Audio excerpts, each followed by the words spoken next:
মিছিল তার আত্মত্যাগের সাক্ষী। তিনি শুধু নেতৃত্ব দেননি, নিজেকে নামিয়ে দিয়েছিলেন প্রতিটি আন্দোলন সংঘর্ষের কেন্দ্রে। আন্দোলন শেষে তিনি ফিরেছেন নারীর টানে। বেলকুচি, এনায়েতপুর, চৌহালির গ্রামের মেঠো পথে মানুষের সঙ্গে কথা বলছেন, কারোর কষ্টে মাথায় হাত রাখছেন, কারোর সমাধানে পথ দেখাচ্ছেন। সন্ত্রাস, চাঁদাবাজি, অশিক্ষা, সিন্ডিকেট, কোনো অন্যায় যেন স্থান না পায় সেই লক্ষ্য নিয়েই তিনি সর্বদা সচেষ্ট। শিক্ষা, স্বাস্থ্য, কর্মসংস্থান, উন্নয়ন, প্রতিটি পদক্ষেপে তিনি জনপদের কল্যাণকে রেখেছেন প্রাধান্য। তিনি বলেন, আমরা বেলকুচি, এনায়েতপুর, চৌহালির ভাই বোনেরা এবং তরুণ প্রজন্মের যুব সমাজ, আমি রাজপথে লড়াই করেছি আপনাদের অধিকারের জন্য।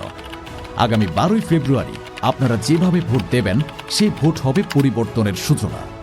সন্ত্রাসমুক্ত উন্নত সিরাজগঞ্জ গড়তে আপনার মূল্যবান ভোট তারুণ্যের পক্ষে হোক। গণ অধিকার পরিষদের মার্কা ট্রাক মার্কা। ট্রাক মার্কা জয়যুক্ত করা আপনার অধিকার ও দায়িত্ব। কারণ 2024-এর তারুণ্যের রক্তের উপর দাঁড়িয়ে আছে এই বাংলাদেশ। তরুণ প্রজন্মের ভোট তারুণ্যের পক্ষে হোক। তরুণ প্রজন্ম হারলে হেরে যাবে বাংলাদেশ। এটাই আমাদের নতুন পথ, আমাদের নতুন শুরু, বাংলাদেশের শুরু।